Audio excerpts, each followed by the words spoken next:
Hello, everybody. Yeah.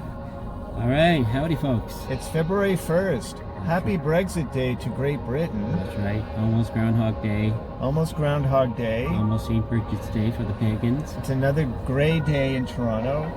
And we're heading to Forest Hills in Toronto in one of the dirtiest cars in the city right now. So we'll see if we get some looks from people on the streets in Forest Hills. See if they let us into the Forest Hill. Yeah, we'll see if they let us in.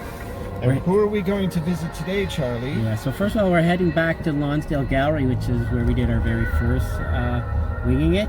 And today we're going to meet with Mike Hansen, who is I know him from doing experimental music and sound installations, but unbeknownst to me, he's also a painter. So we're going to go see his paintings, which are called remixes, and he's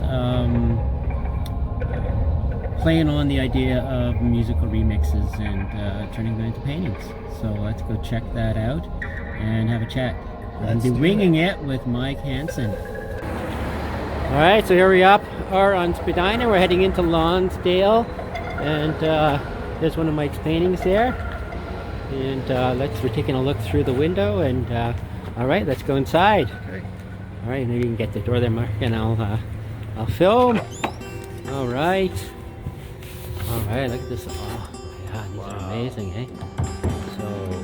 Hi, guys. Hi, Simone. How are ya? Good. You just missed me. You just popped over to the convenience store. Okay. No problem. So we're All right. Wow. Look at this. Happy 2020. Yeah. It was a bit touch and go there. still touch and go. Phones. There we go. There we go. I heard the So, ding. Mike, maybe you can tell us, talk a little bit about the idea of synesthesia. So, Mark and I were talking a little bit about it on the way over in the car. There is an actual neurological condition. Yeah, I don't suffer from that. So you're using it metaphorically. Yes, but it's the idea of what I was feeling rather than what I was seeing. Right. You know, a lot of synesthesists has this tendency to close their eyes and see color that exists around it.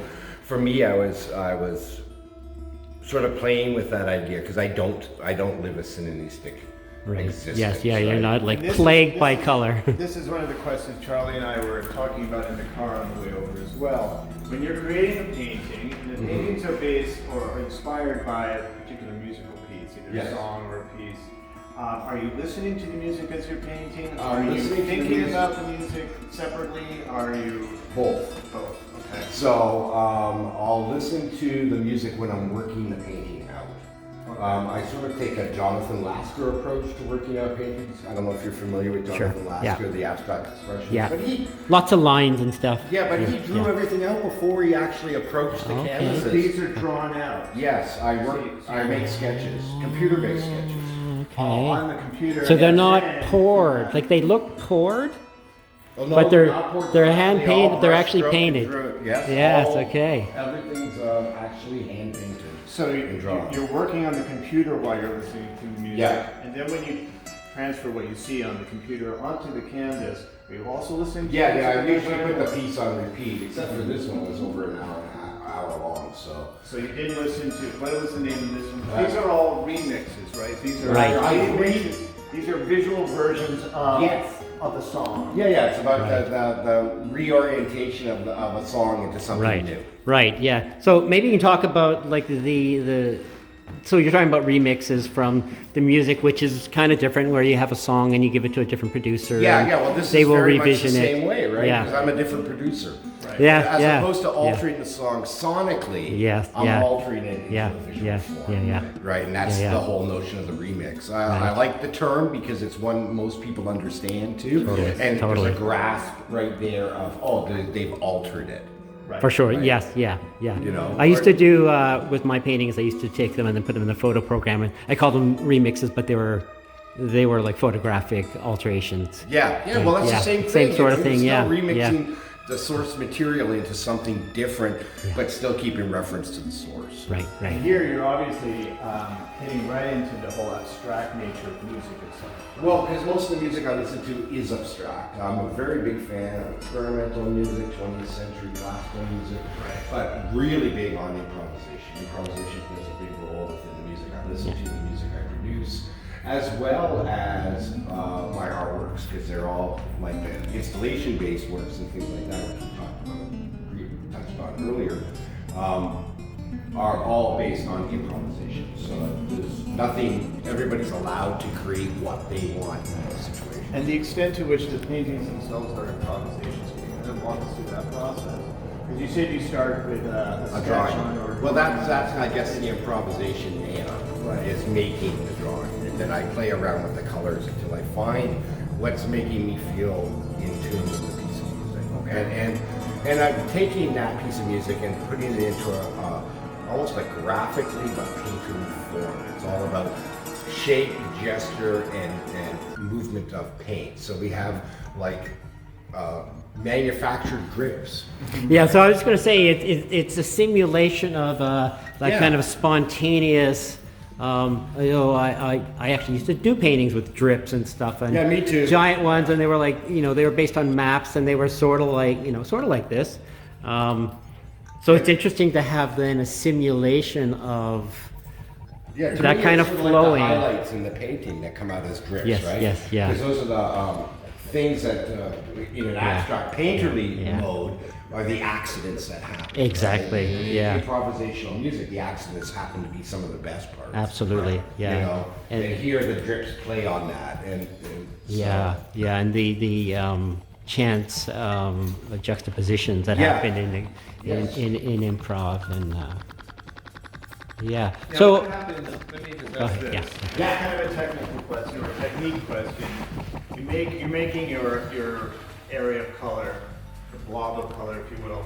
What happens when you feel, I wish I didn't put that there? What do you a mean? mistake, or perhaps this has been scuffed by mistake.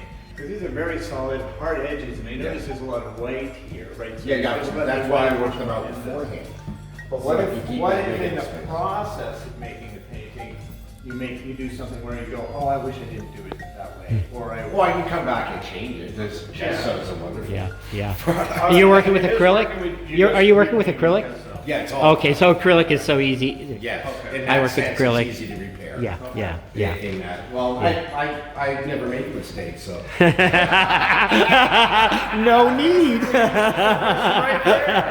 No need to erase. No, I never look upon it as mistakes. Sometimes you don't get the harmony you want, so then you go back and you repaint, and sometimes I'll change some of the shapes, expand on them a bit.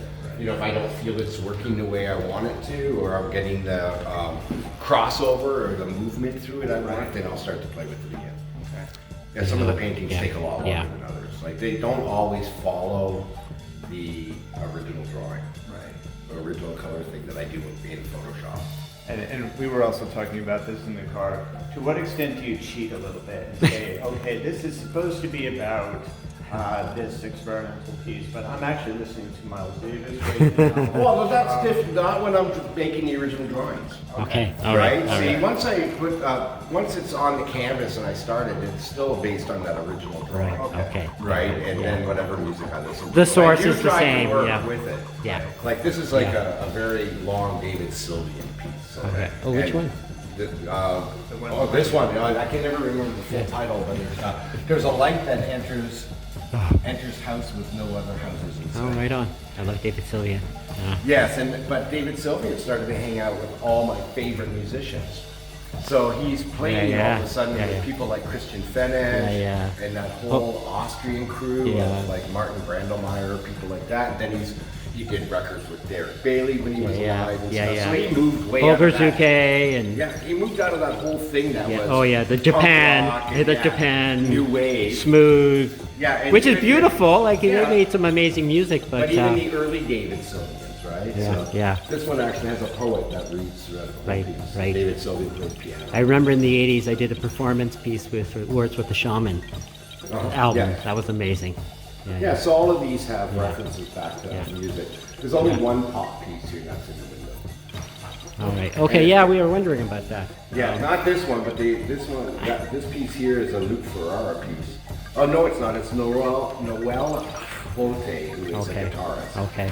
But on the other side is In the Cage, which is a Genesis piece, but redone by a group called Rewiring Genesis, and they almost made it into like a Broadway, weird Broadway. You did a remix of a remix. Yeah. A remix of a cover. Okay, yeah. On your website, there were a lot more paintings that were like, covers of Led Zeppelin. Yeah, well, I did a whole series of classic rock. Classic rock, okay, yeah. Because I grew up on classic rock. Right, didn't we all, right? Those when are... I'm in my studio, basically I just have my iTunes on shuffle, and there's like 8,000 pieces of music. Right. So, all of a sudden it'll switch from, Miles Davis, as we were mentioning earlier, to Led Zeppelin. Yes. And then the Vandermark 5 or something. Have you ever thought, I don't know, maybe you have already in the past, I'm only really familiar at this point with what we're seeing in front of us here in the gallery. Have you done anything where you are mixing in all of those different, you mean or a number of different composers or musicians that are on your iPod? Into one piece? Into one piece. No, I haven't done that yet. I've really sort of like a DJ set, right? Yeah. Well, that was would interesting. that result in madness, or would that result in something? I don't know. For me, it might. For me, it might. Yeah. For me, it's this whole idea of taking that one piece that influenced me at that guitar, and then using it. Right. So very much focused on a single piece, I think. Yes. Because I wanted to be dedicated to that. The movement, the gesture, and everything like that is based on that one piece of music. So I'm wondering if you could talk about some of your like visual art influences. Mine? Yeah, so the things that would inform the paintings. Oh, these paintings. So people who are interested, they can who know who to look up. You mentioned Lassick. Jonathan Lassick. Jonathan Lassick, yeah. Yeah, but That was just really. He's not influencing you so No, much. It's just sort of somebody that. I used the technique. Right. from. Okay. Yeah. You know what? I'm trying to think here if there was. I sort of tried to stray away from any. Okay. influence. All right. I try not to seriously. I try not to look at any art magazines or anything like that anymore. Oh, that's interesting. They just that's piss me really off. interesting. The magazines piss you off, or the Oh God. Yeah. both. I get you. The commentary. There was, I guess, some earlier artists, early artists from, let's say, the late 90s, 2000s, people like Pia Fries and stuff like that. Okay. But I guess my greatest influence when I really got deep into abstract and almost minimalist painting was Bryce Marty. Okay. It was a huge influence. Yeah. Ellsworth Kelly, people like that. Jack Bush. I was just gonna say these look like melted Jack Bushes. Well, that's cool. I'm looking at this one, and that's what's coming to my mind is Jack Bush. That's sort of like as if the stripes were like pieces of licorice that started to melt and transform. Yeah. The purity of the color, I guess. Well, this is like based on an Austrian group called Trappist. Okay. And this is from their second album they released. They only released two. Okay. And it also has a bassist from Vancouver on it called Joe Williams. Cool. So maybe we can walk through and look at some of the paintings, and you can talk about the specific paintings, whatever you like. right? And just to You give ask us me. something. I can take you Yeah, for- like All right. So what I'd like to ask, let's just look at the title here. Yes. Comme la radio. So On the radio. Heard on the radio. Heard on the radio.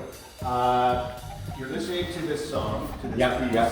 while you're sketching this out on your computer. Can you tell us a little bit?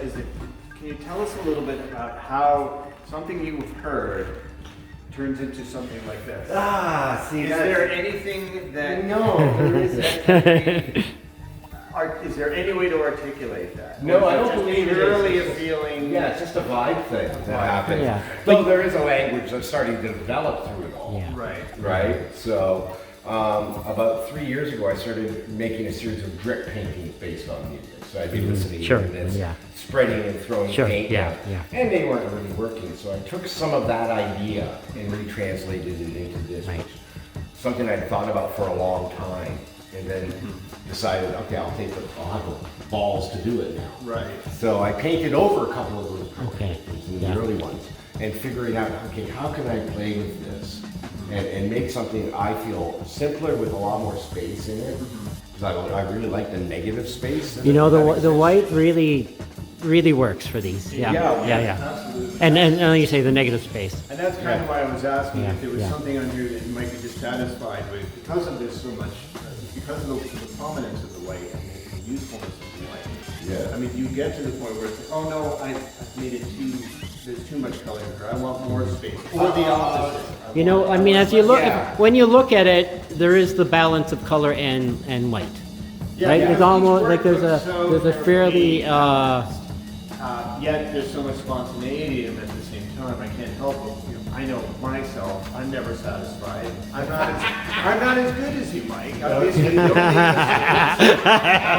But I do. And guaranteed satisfaction. I do make those mistakes, and I do have to. I work with pen and ink and pencil these days.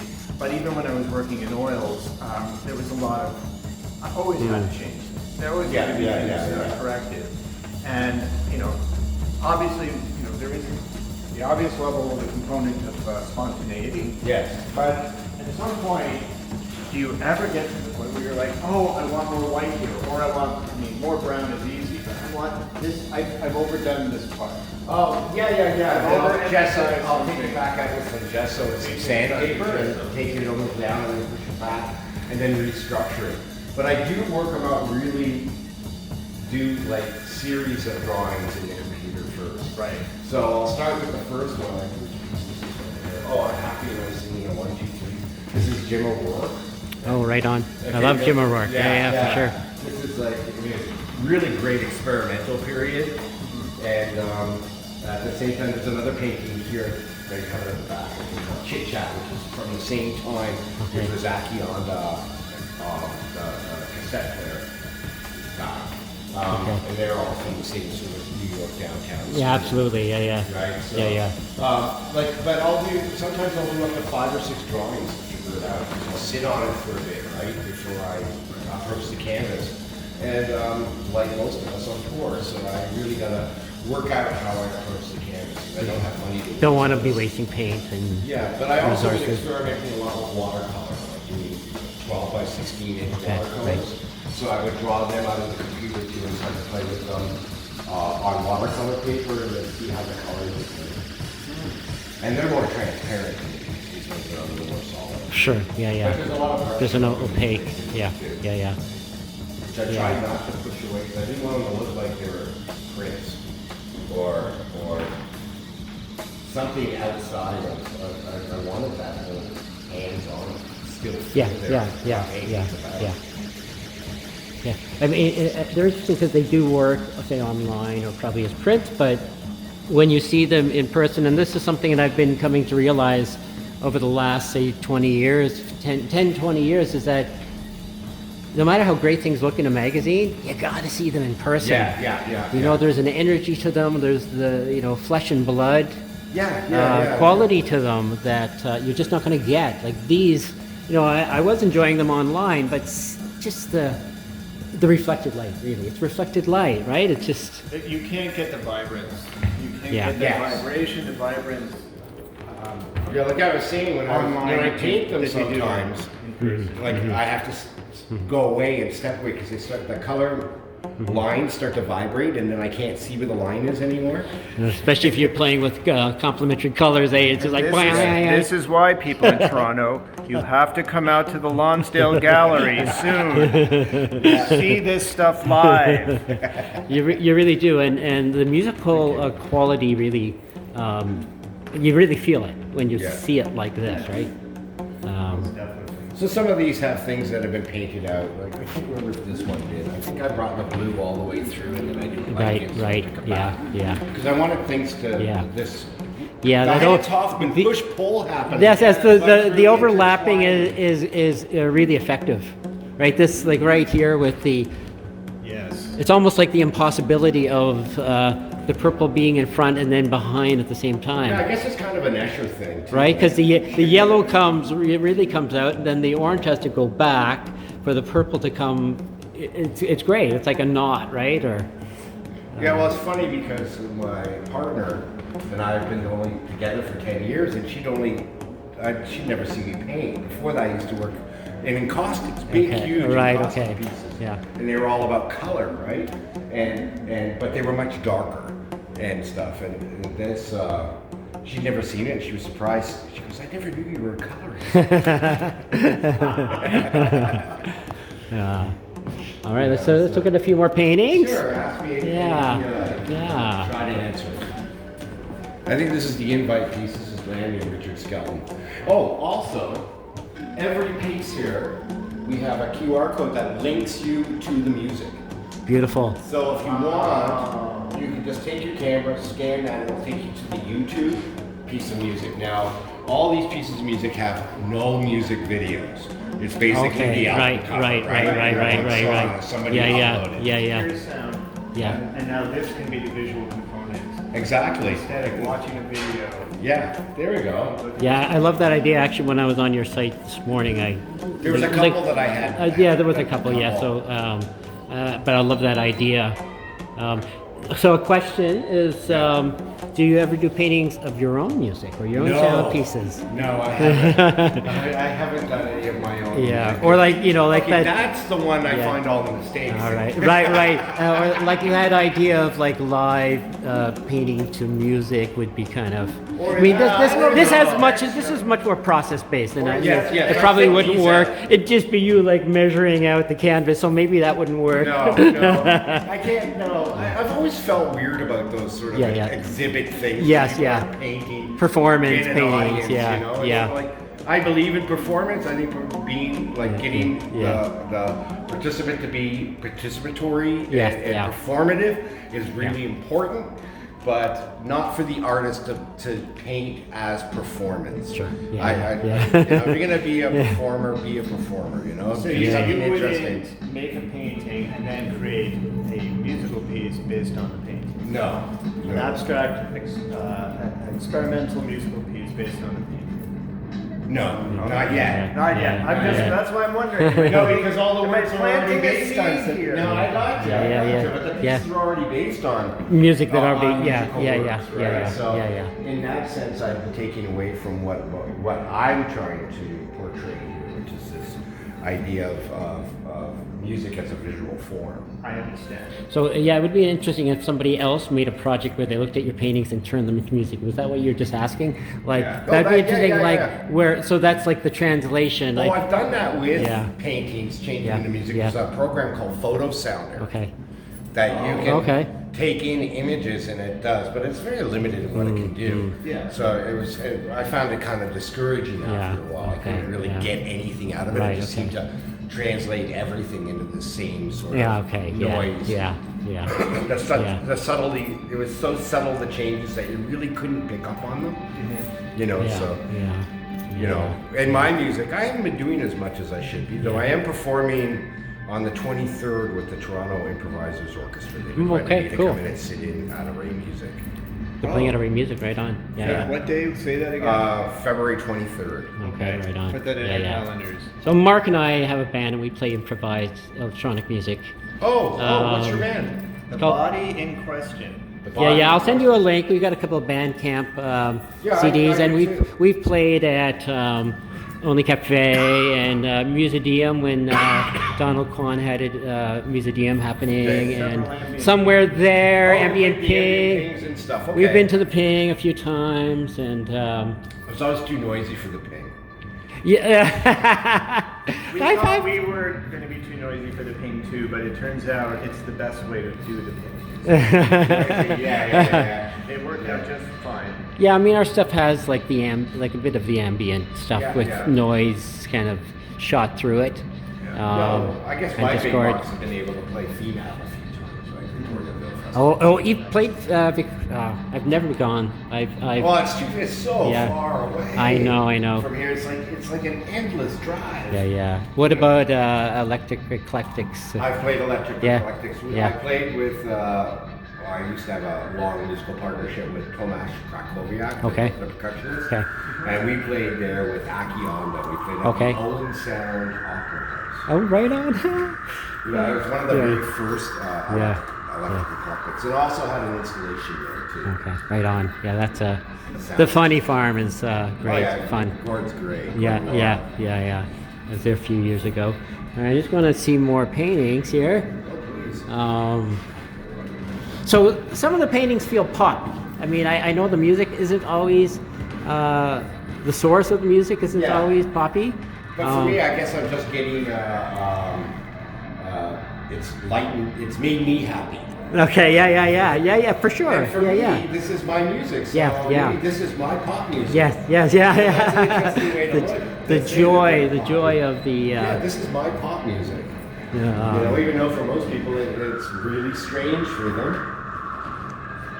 Though Simone was saying there was a woman who came in with her son and scanned one of the paintings, and he goes with a big smile, "Wow, this is really weird music." Yeah. Well, and hopefully that's you're opening his ears and his mind, and I guess the other question is, have you thought of like having music in the gallery, or maybe? No, I did a show at my studio last year of stuff, and then I had a playlist playing. Okay, all right. But this way allows people to really do it privately too, so.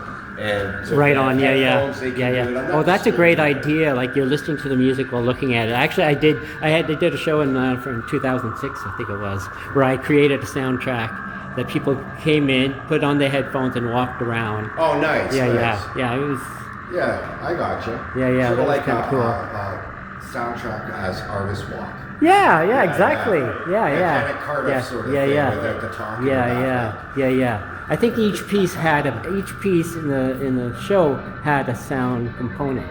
Not that it was as directly synesthetic, but I love that idea. Yeah. So this is, I don't know how many people have scanned them, but the beauty is just giving people the option. Yeah, for sure. Brilliant idea. Again, something we couldn't do this 20 years ago. No, not at all. Because I was fighting about how do I do it. Right. Okay, iPod. Exactly. That's what you used to have to do. A Walkman, right? With